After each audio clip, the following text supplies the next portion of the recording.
السلام عليكم حبايب قلبي، يا رب تكونوا بخير.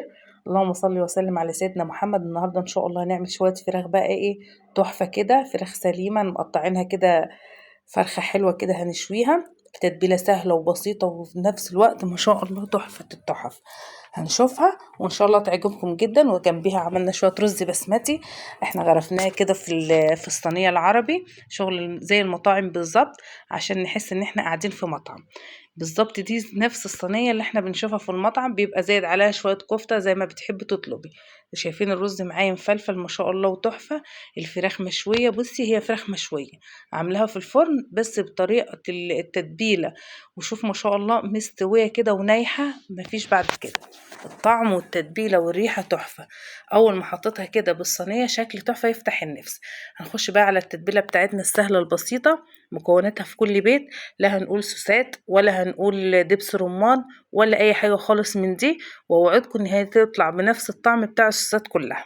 أنا معايا كده 4 بصلات صغيرين، ممكن تعمليهم تبدلهم ب2 وسط. 4 طماطمات برضو صغيرين، ممكن تبدلهم ب2 كبار. بصي التتبيله دي ملهاش مقادير، الطماطم والبصل والفلفل انا حاطه واحد سبايسي وواحد عادي، احمر واخضر، وليمونيه. التتبيله دي ممكن تزودي فيها شويه وتقلليها، لكن انا التتبيله دي اللي انا هعملها، وفصين توم. ديت هتكفي معايا فرختين ما شاء الله كبار، وهتشوفوا معايا. هناخد بقى كل الحاجات الحلوه اللي احنا عاملينها دي في الخلاط العادي، لا اقول كبه ولا هقول مفرمه ولا اي حاجه. هناخد في الخلاط، هنحط ربع كوبايه خل علشان الخلاط يشتغل، وفي نفس الوقت بينعم الانسجه، واقطعهم تقطيع عاديه ونحطهم مع بعضهم كده ونضربهم في الخلاط. بعد ما ضربتهم ضربة حلوة قوي في الخلاط كده ونعموا، هجيبهم اصفيهم، لان انا مش محتاجة التفل بتاع البصل ولا القوطة ولا الحاجات ديت عشان ما يحرقليش الفراخ، لان انا هدعك الفراخ من جوه ومن بره. فهجيب المصفى بتاعتي واصفهم بالطريقة ديت، والتفل دوت انا مستغنية عنه هركنه كده. التتبيلة معايا بقت تمام، خدنا البصل والطماطم والفلفل وكل العصارة بتاعتهم ورمينا التفل. هنزل بقى دلوقتي معاكم بربع كوباية زيت، مش هنكتر برضو الزيت لان انا عاملاها مشوية، في نفس الوقت تبقى اكل صحي. هنحط بقى بديل الدبس الرمان والسوس العسل الاسود، هنحط معلقتين كبار بيديها طعم تحفة. وهنحط حوالي 4 معالق كاتشب كده. هي دي مكونات التتبيلة بتاعتنا، سهلة وبسيطة وفي كل بيت، مش ما فيهاش اي افتكاسات ولا اي صوصات. هنخش بقى على التوابل بتاعتي. انا حاطه بابريكا، كمون، فلفل اسود، بصل بودر، توم بودر، نص معلقه جنزبيل، بهارات فراخ. كل التوابل بتاعتي دي هنزل بيها على التتبيله بتاعتي دي. تمام كده. دي بصراحة والله العظيم التتبيلة وانا بعملها ريحتها طالعة زي الفل، البصل مع الطماطم مع الفلفل والثوم والليمون والخل مدية ريحة تحفة. نزلت عليها بالتوابل، قلبتها كويس قوي، وهنجيب معلقة ملح ونحدق التتبيلة بتاعتنا. انت بقى ايه، خلي بالك اللي يعني برضو الملح ملوش مقدار غير ان انت مثلا تحطيه. انا جبت الفرخة مقطعاها كده، اسمها سنجاري او فراشة، بتيجي من ورا كده وبتتفتح، وبسيبها بحالها لان احنا عايزين نعملها زي المندي. وخليها من الجلد كده، فاصله الجلد عن اللحم، وهعمل له فتحات كده في الصدر علشان ادخل التتبيله جواها، تبقى الفرخه شاربه التتبيله بتاعتنا. هبدأ أنغص بقى في السكينة كده في الصدر ومن عند الورك عشان أدعكها كويس أوي بالتتبيلة، لأن التتبيلة دي طعمها بجد يا جماعة تحفة تحفة تحفة. وهتتحط في الفرن ولا تخنة ولا أي حاجة، وهتاكليها فراخ مشوية. عايزة تديها بقى الطعم إن هي مثلا على الفحم، تقومي جايبة حتة فحمية في الآخر ومولعة فيه، لكن أنا بكتفي إن أنا إيه بعملها كده. هنزل بقى بالتتبيلة كده من بره، أدعكها كويس أوي أوي زي ما احنا شايفين كده. وهجيب برضو التتبيلة وادخلها كده من تحت الجلد، ادعك الصدر والفتحات اللي انا عاملاها وادعكها من ورا واقلبها، واخلي التتبيلة كلها فيها.